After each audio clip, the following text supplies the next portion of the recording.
Je suis dans la joie. J'ai des soucis? Qui n'en a pas?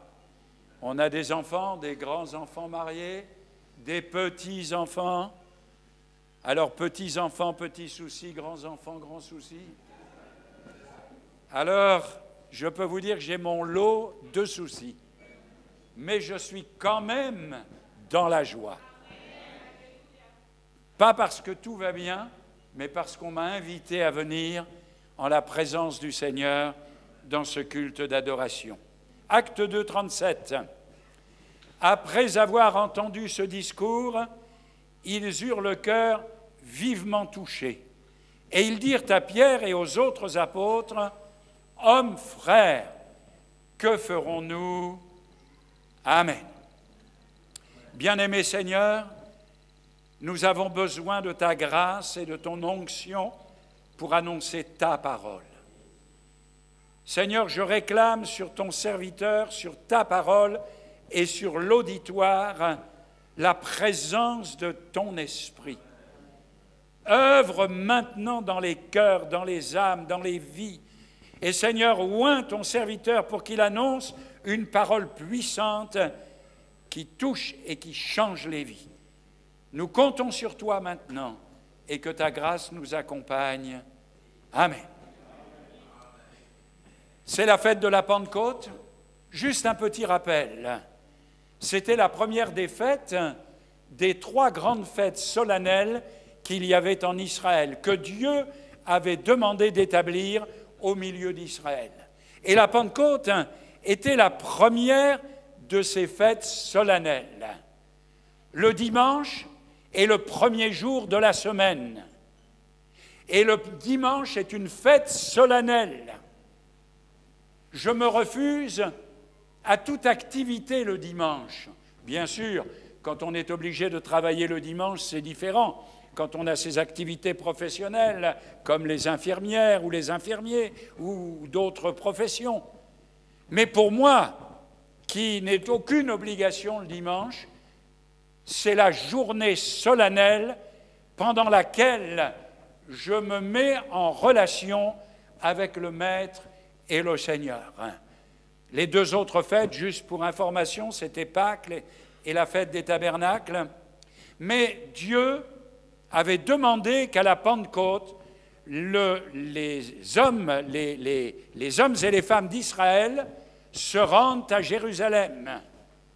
C'était une fête où il fallait se déplacer, où il fallait faire un effort, et ne se rendaient à Jérusalem que ceux qui avaient soif des choses spirituelles, que ceux qui avaient soif d'adorer Dieu et de le servir. D'ailleurs, le texte nous dit que ce jour-là, les hommes pieux étaient venus en grand nombre. Ils s'étaient préparés à venir à cette fête. C'était pour eux quelque chose d'extraordinaire. Tout Israélite devait se rendre vers le sanctuaire de Jérusalem pour adorer le Dieu qui les gardait, qui les conduisait, qui les bénissait. Et ce jour-là, non seulement on adorait Dieu, mais on déliait les cordons de sa bourse. Alors, en France, dès que vous parlez argent, la surdité atteint un grand nombre de chrétiens. Mais mes frères et sœurs, il y avait à la fête de la Pentecôte pas seulement venir adorer, mais il y avait aussi un geste symbolique de partager ce que Dieu avait donné dans l'année, le travail, le fruit du travail, les finances, et on donnait même aux pauvres, parce que c'était un jour de réjouissance. Donner avec joie, c'est quelque chose de merveilleux. La première remarque que je ferai, c'est que les gens qui étaient là, c'était pas n'importe quels gens. C'était des gens qui cherchaient Dieu. C'était des gens qui avaient soif de Dieu. C'était des gens qui étaient venus pour adorer Dieu selon ce que Dieu leur demandait. Et puis, il y avait même avec eux des prosélytes. Les prosélytes, ça veut dire ceux qui se sont ajoutés. C'est-à-dire qu'il n'y avait pas que les Israélites ce jour-là, mais il y avait aussi ceux qui s'étaient ajoutés, ceux qui étaient parfois étrangers au peuple d'Israël, mais qui avaient adopté le Dieu d'Israël, comme Ruth par exemple, et d'autres encore, qui avaient servi sous David, le roi Salomon, qui étaient des gens qui n'étaient pas israélites, qui ne venaient pas du peuple d'Israël, mais qui avaient pris Dieu comme leur Dieu. Et ce matin, nous sommes venus, frères et sœurs, pour adorer le Seigneur. Et nous nous sommes rassemblés ensemble, comme nous l'avons chanté. Nous nous sommes rassemblés parce que nous avons ensemble le désir d'entendre Dieu, le désir de voir Dieu agir dans nos vies, le désir qu'il se passe quelque chose. Et nous sommes venus nous ajouter à ce peuple d'Israël, à ce peuple choisi. C'est ce que l'apôtre Paul enseignera. Nous avons été hantés, c'est-à-dire greffés sur la souche Israël, mais nous, les païens, nous les gentils. Moi, je préfère le mot gentil que païen, parce que gentil, ça me fait plaisir.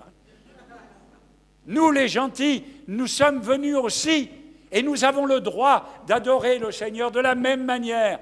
Et le Dieu d'Israël, ce n'est pas le Dieu qui bénit seulement Israël, c'est le Dieu qui bénit tout chrétien, tous ceux qui se sont engagés à le suivre et à le servir. Non, ces gens qui étaient venus le jour de la Pentecôte n'étaient pas n'importe quels gens. Et ce matin, mes frères et sœurs, vous n'êtes pas n'importe quelle personne. On vit des temps difficiles. Nous ne savons pas ce que demain nous réserve. Mais une chose que je sais, c'est que vous êtes important aux yeux de Dieu. Vous n'êtes pas n'importe qui. Un jour que des gens se battaient dans la rue, je suis intervenu pour leur dire « mais arrêtez de vous battre comme des chiffonniers ». Et puis il y avait là une autre personne, un monsieur d'un certain âge, qui m'a dit « mais qui vous êtes, vous ?» Alors lui, il a décliné son identité. « Moi, je suis directeur, machin. » Et vous, qui vous êtes-vous ? Je dis « moi, je suis ministre. » Alors, je n'ai pas dit la suite, ministre du culte. Je n'ai pas menti, mais je n'ai pas dit toute la phrase. Je suis important. Allez, répétez, je suis important. Tournez-vous vers votre voisin, votre voisine. Je suis important. J'ai du prix aux yeux de Dieu. Dieu m'aime, même si personne ne m'aime. Dieu m'aime. Ah, vous ne trouvez pas que c'est formidable? Peut-être vous passez par des temps difficiles. Peut-être vous avez perdu un être cher. Peut-être vous êtes en instance de divorce. Parce que tout arrive dans la vie. Mais Dieu m'aime. Dieu nous aime. Et quand on aime, on bénit. On bénit. Et Dieu veut nous bénir. Alors, ils étaient venus dans ce but. Je me suis posé la question en y réfléchissant. Comment vous préparez votre culte ? Comment vous préparez votre culte ? La venue dans ces... Je faisais la remarque à mon frère Hakim ce matin, je disais, les gens arrivent plutôt juste à l'heure, pour ne pas dire après l'heure.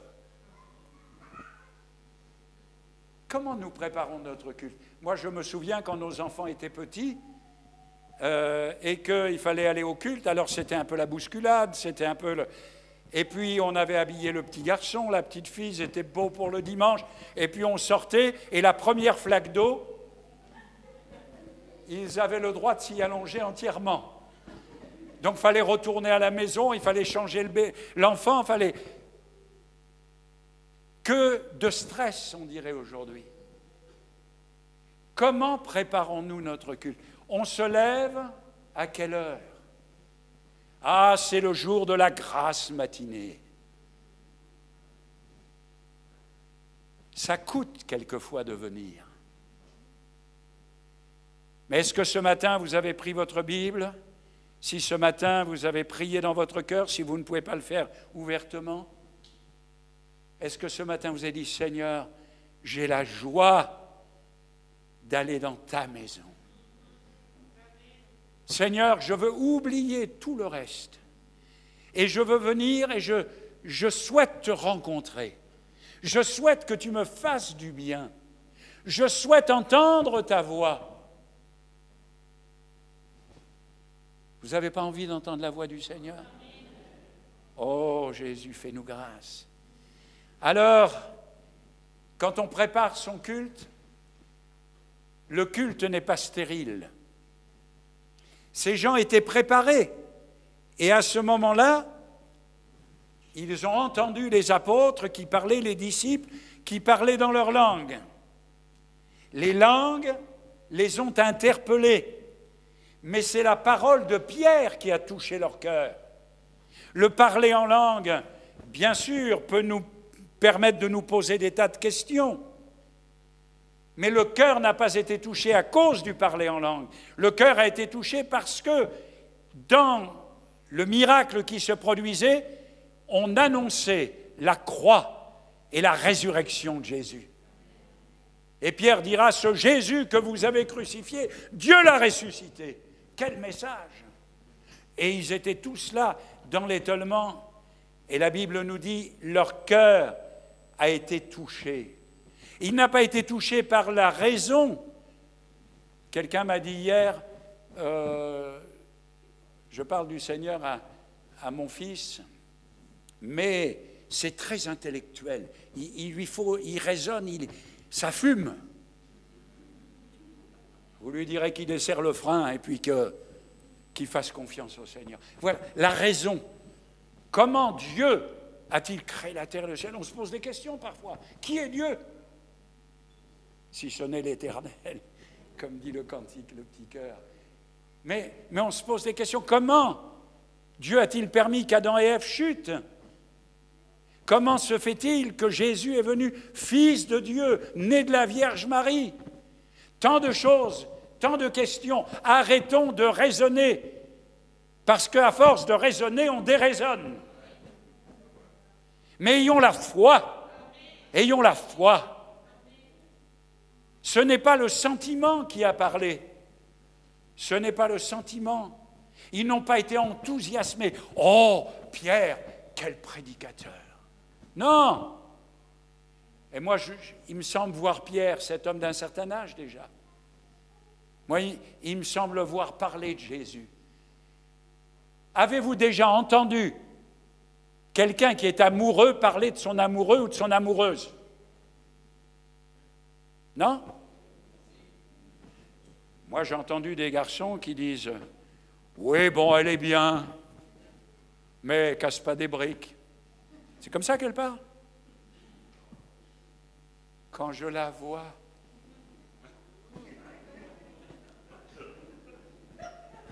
même les pieds sont beaux. Quand on parle de quelqu'un qu'on aime, même si ce n'est pas la réalité, parce que on n'épouse pas la plus belle ni le plus beau, hein, ils sont tous pris.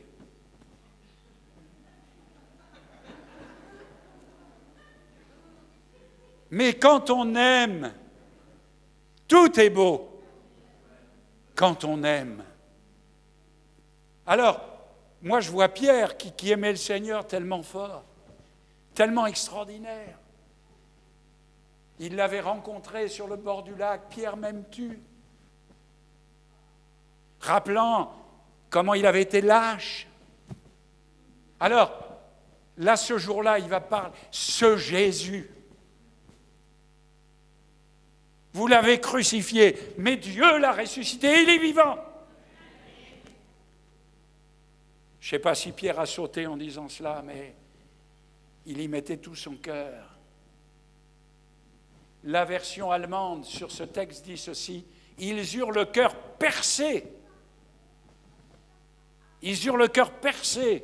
Et je réfléchissais, quand le Saint-Esprit agit, il n'agit que quand la croix est annoncée, que quand est annoncé le message de la mort et de la résurrection du Seigneur. On peut dire, dans toutes les églises que nous avons connues, églises romaines traditionnelles, il y a toujours le Christ sur la croix. Mais il y a longtemps qu'il est descendu de la croix. 3 jours après, il était ressuscité. Voilà pourquoi nous, les chrétiens évangéliques, même là, je n'ai pas mis de croix, parce que la croix, c'est du passé. Il est vivant. Il est assis à la droite de la majesté céleste. Et il est là pour bénir, il est là pour agir, il est là pour me garder. On chantait autrefois, j'ai un sauveur puissant pour me bénir, pour me garder. J'ai un sauveur puissant et vivant. Ah, mes amis, je pense à Luther. Luther était un homme qui cherchait Dieu, en réalité. Il était devenu moine parce qu'il y avait un vide dans sa vie, jusqu'au moment où il sera amené jusqu'à l'épître aux Romains, lui, le catholique romain. Le juste vivra par la foi. Et voilà cet homme changé, bouleversé par le message qu'il vient de recevoir. Et on connaît son histoire. Il y a 500 ans de cela, il a bouleversé le monde d'alors. Je pense au comte Zinzendorf. Je vous en parle souvent parce que cet homme a beaucoup, sa biographie m'a beaucoup touché. Il est religieux, il lit sa Bible tous les jours, mais il est comme les nobles de l'époque. Il voyage dans toute l'Europe jusqu'au moment où il arrivera dans la galerie de Düsseldorf, la galerie de peinture de Düsseldorf en Allemagne, et où il verra cette image du Christ peint par un homme qui avait tout d'un coup pris conscience du sacrifice de la croix. Et ce peintre avait donné un nom à son tableau. Alors je l'ai traduit en français, mais ça ne rend pas. Voyez cet homme, mais ça ne veut pas dire grand-chose. Il a écrit en réalité en allemand, regardez un humain, ça serait plus dans la logique. Mais c'est plutôt ce qu'il a voulu dire au travers du titre de ce tableau, c'est ceci, la sélection. Regardez, ne dirigez pas vos regards à droite ou à gauche, ne regardez pas le cadre, regardez ce visage meurtri, brisé, regardez, pas un autre, parce qu'il n'y en a pas d'autre. Regardez-le, celui-là, un, dans le sens de l'unité, un, il n'y en a pas d'autre. Regardez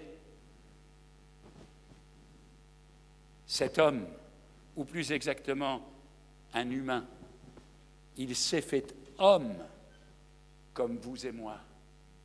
Et Zinzendorf restera planté devant ce tableau pendant des heures, travaillé par la croix, travaillé par ce visage qu'il regarde et qui lui parle. Frères et sœurs, la question,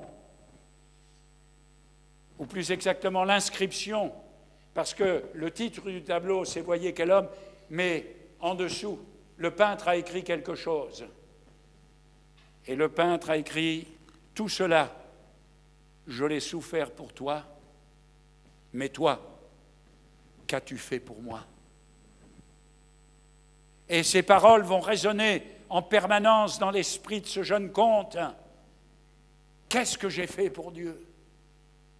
Dieu a tout fait pour moi. Et nous y reviendrons avec le discours de Pierre. Mais moi, qu'est-ce que j'ai fait ? Qu'est-ce que je fais ? Si ce n'est donner mon offrande, venir au culte, assister, qu'est-ce que je fais ? Seigneur, utilise-moi, sers-toi de moi. J'ai besoin de faire quelque chose pour toi. Un jeune homme de 20 ans était en train de mourir et il a écrit un cantique. Et ce cantique disait ceci, « Dois-je partir les mains vides pour Jésus ?» Apprenons à ne pas être des spectateurs, mais des acteurs dans l'œuvre de Dieu.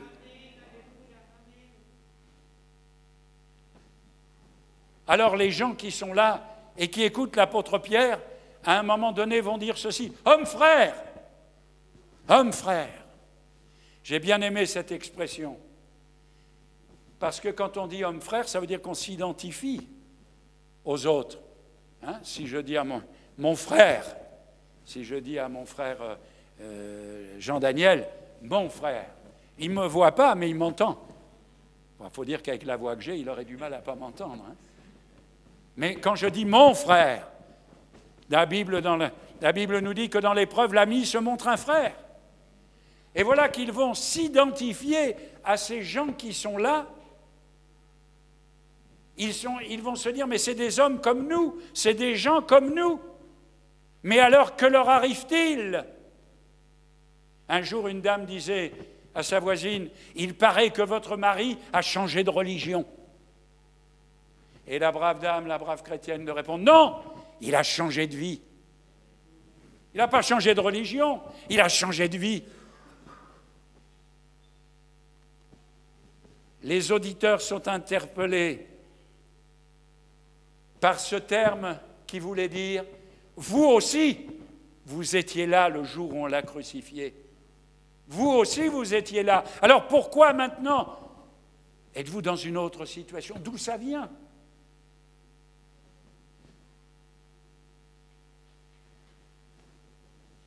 Hommes frères, que ferons-nous? Moi, j'aime beaucoup ces deux, trois mots, parce que c'est « que ferons-nous » C'est-à-dire, il s'adresse à eux, il dit, vous qui êtes nos frères, dites-nous, qu'est-ce qu'il faut faire? Que dois-je faire? Que devons-nous faire? Parce que nous l'avons crucifié, il ne faut pas l'oublier. Nous avons vécu sans Dieu pendant des années, pour certains d'entre nous. Nous avons fait pire que pendre. Nous avons péché, nous nous sommes roulés pour certains dans la fange du péché, dans la boue. Nous avons menti, nous avons juré. On oublie tout cela. Homme frère, je veux que ma vie soit autrement. Que dois-je faire? Que dois-je faire pour connaître ce que tu connais? Souvent des gens m'ont dit, « Ah, pasteur, j'aimerais être comme vous. » Je dis, « Mais vous pouvez. Je vais vous dire ce qu'il faut faire. » Il faut venir vers Jésus. Il faut recevoir Jésus. Il faut devenir un disciple de Jésus. Vous savez ce que ça veut dire, le disciple? C'est celui qui a la discipline du Christ. Eux, ils ont cru que les apôtres savaient ce qu'il fallait faire. Hommes, frères, que ferons-nous? Il s'adresse à eux. Voilà pourquoi il y a des pasteurs, voilà pourquoi il y a des évangélistes, pourquoi il y a des chrétiens, frères et sœurs. Pourquoi? Parce que nous voulons témoigner que ce que nous avons reçu, vous pouvez aussi le recevoir. Moi, j'aime bien l'histoire de Paul et de Silas dans la prison de Philippe, parce qu'à un moment donné, les portes se sont ouvertes. Et moi, je peux vous dire, j'ai été visiteur de prison pendant 5 ans, que si on avait même entrouvert la porte, il ne serait pas resté grand monde. Mais là, Paul va dire quelque chose, moi, que j'aime beaucoup, c'est qu'il va dire, « Ne te fais pas de mal, nous sommes tous là. Nous sommes là, nous, les gens qui avons été sauvés, rachetés, nous qui marchons avec le Seigneur, nous sommes là comme témoins de ce que Dieu peut faire dans une vie. Autrefois, dit l'apôtre, pécheur, blasphémateur, mais par la grâce de Dieu, transformé en un autre homme. Autrefois, sans espérance, sans joie, sans foi. Frères et sœurs, être chrétien au XXIe siècle, dans notre pays de France, à l'heure de la pandémie, c'est un privilège extraordinaire. Oui, vous êtes des gens importants.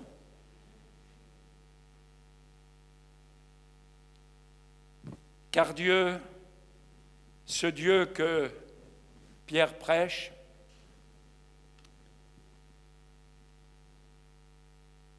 a ressuscité Jésus et envoyé son Saint-Esprit. Vous l'avez livré à la mort, mais Dieu l'a ressuscité. Et Pierre, ou plus exactement, ils ont dit, y a-t-il un moyen de pardon? C'est ça que ça voulait dire. Hommes, frères, que ferons-nous? Mais il n'y a rien à faire. Il n'y a rien à faire. Pierre ne leur a pas parlé de ce qu'ils doivent faire, mais Pierre va leur parler de ce que Dieu a fait pour eux. C'est ça la grâce de Dieu. On veut toujours faire. Vous avez des gens qui vont en pèlerinage. Ils vont en pèlerinage aux quatre coins du monde pour essayer de gagner leur salut.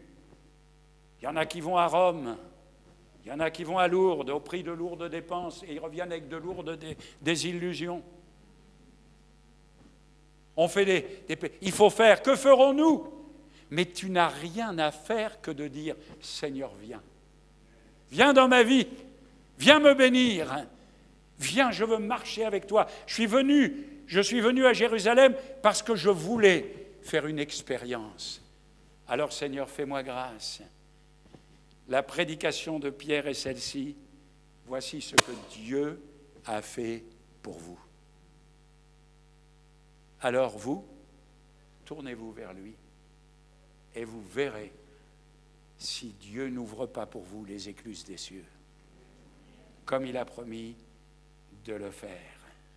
Quand un pécheur ressent le besoin de pardon, il ne faut pas hésiter. Et je terminerai avec un dernier témoignage.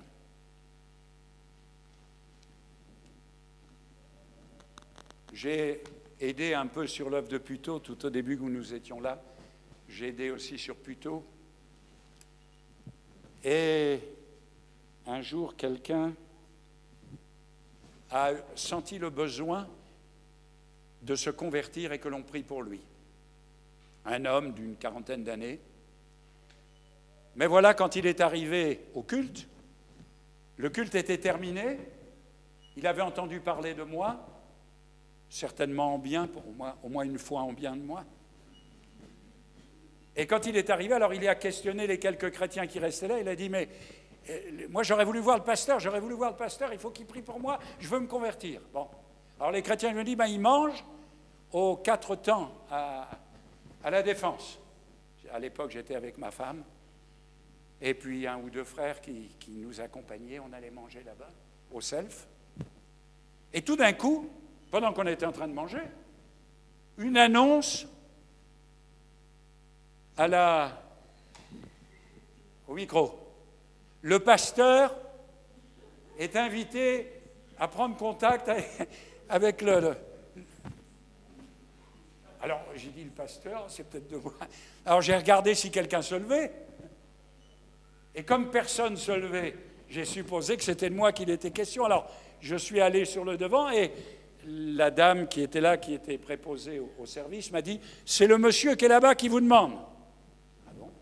Alors je vais vers le monsieur, il dit « Vous êtes pasteur Forchelet ?» Je dis « Oui. » Il me dit « Alors voilà, il m'explique ce que je viens de vous dire, je suis allé là-bas, j'ai fait ci, voilà, j'ai entendu. Moi je veux me convertir, il faut prier pour moi. » Alors moi, très sage, vous voyez, en plein milieu du self-service, en plein milieu du restaurant, je lui dis « Eh bien monsieur, venez à la réunion d'évangélisation cet après-midi, à 15h ou à 16h, je ne me souviens plus.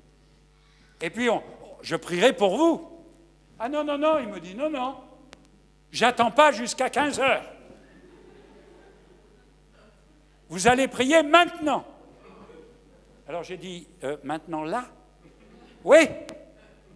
Et au milieu du self, j'ai posé mes mains sur lui, j'ai dit, Seigneur,